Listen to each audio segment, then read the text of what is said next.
Hello, ladies and gentlemen. Welcome to Alberta News and Views. Today, Justin Trudeau was in Calgary making a housing announcement. Nobody cares anymore.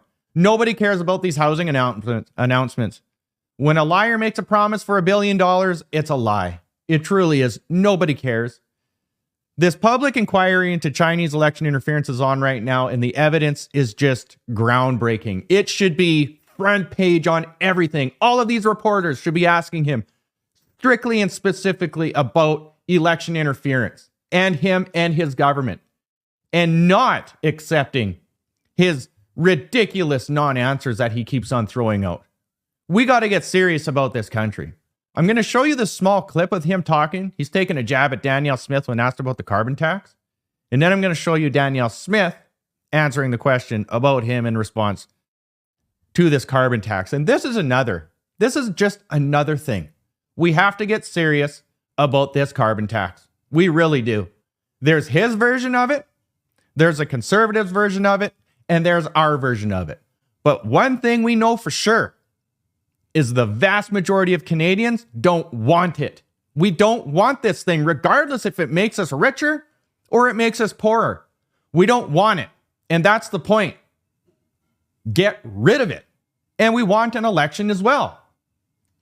The Canadian citizens are not getting what they want, and our politicians are not listening to us. Now, I'm only going to show you a little bit of this so you don't go crazy and have a heart attack. Here we go. Next question. Hi, Tiffany Goodwin, City News. Premier Danielle Smith recently penned a letter to you criticizing the increase to the carbon tax. She says the carbon tax has increased stress and pain for millions of Canadians, and she's also calling for a meeting to discuss the carbon tax and its impacts. And it's not just Conservatives who are calling for this, Wab Canoe as well. Will you hold a meeting? I find it interesting that Danielle Smith actually changed her mind on this one. A number of years ago, she was asked about the price on pollution and the Canada carbon rebate that comes with it. And she said she likes it because it puts more money in the pockets of her family.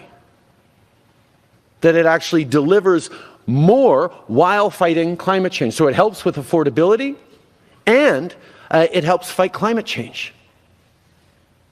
And she said that because that's exactly how we designed this program. We knew we had to fight climate change. We knew Canadians want us to fight. Okay, that's enough. I'm not doing this anymore. This guy in the background, he's a porch pirate, by the way. He is like the Liberal minister or a Liberal MLA in Alberta. Can't remember if he's federal or provincial. Anyway, he's a criminal. He was busted during an election swapping out ballots or swapping out flyers on somebody else's property from Conservative to Liberal. This is what we're dealing with here. Every time I see Justin Trudeau, I think election interference now. He shouldn't be there. Everything should be, this is my opinion, everything in Canada should be put on hold. Everything, absolutely everything, until we know 100% that our elections are free and democratic. Until then, democracy gets put on hold. Everything, all the bills, absolutely everything is paused. Everything is dissolved and shut down until we know and we get justice. And I mean real justice. I am tired of this RCMP investigation bullshit that leads to absolutely nothing and is dragged out for 3 to 4 years until it's just long gone or forgotten, or those people are retired, or they've left the country. Fill in the blank. There's like 4 investigations going on right now, when just one of them would be enough to topple a government in a properly functioning country or democracy. This country is turning into a laughingstock, an absolute joke. It is not a serious country. All roads lead to Western independence. Here's the best premier in Canada, Danielle Smith. Listen to this. Lisa Johnson, Canadian Press. Hi, thanks for taking my question. I apologize, it's off topic. Prime Minister Justin Trudeau was responding a little bit this morning to your recent calls on the carbon tax. I'm hoping to get your response to that. I apologize, I don't have the transcription right in front of me, so I'm just kind of paraphrasing here. But he basically said premiers have already been extensively consulted on this issue. And he also pointed to that video that we've seen circulating in which you, Premier, spoke positively about the rebates. I believe it was from 2021 when you were not yet the premier. What is your response to that? Well, if he has to point to a comment I made 3 years ago, it clearly shows he can't defend his current position. And he can't.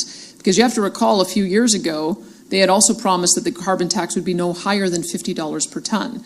It was also prior to having emissions caps, methane caps, net zero power grids, phasing out cars, phasing out the traditional style of homes. So he's continued to pile on additional costs over the last few years, which has completely changed the calculus. And now that we are at $80 per ton, on the way to $170 per ton, and even his own parliamentary budget office has said that that jurisdictions like Alberta has our people paying more, $900 more on average, going up to $2,700 more than they get in a rebate.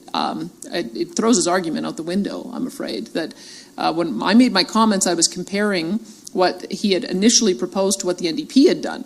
When the NDP came through with their carbon tax, they only rebated a third back to the lowest income household, and they kept 2/3 of it in general revenues. So that was a really terrible way of putting in the carbon tax. But also hiking it up beyond what people can afford to pay, not rebating it back 100%, that's also a terrible way to manage a carbon tax. On top of that, our small businesses are getting crushed by this because they keep on going up. They don't do rebates to small business or large business, and all of those costs end up getting handed down in the cost of the goods that people buy.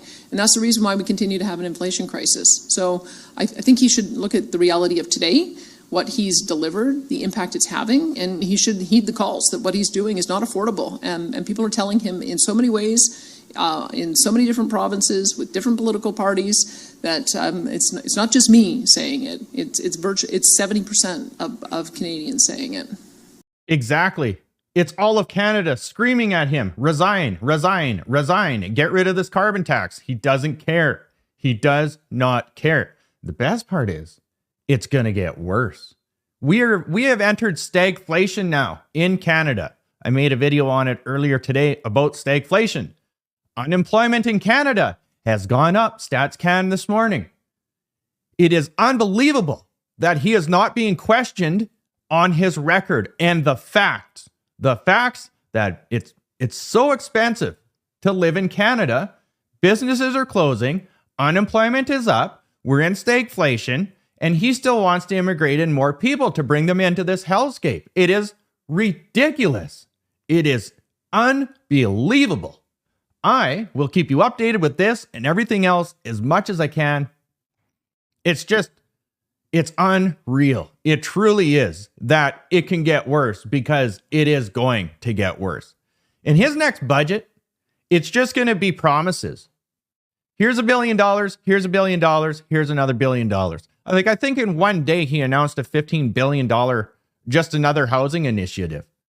It truly is remarkable. Like, share, and take care.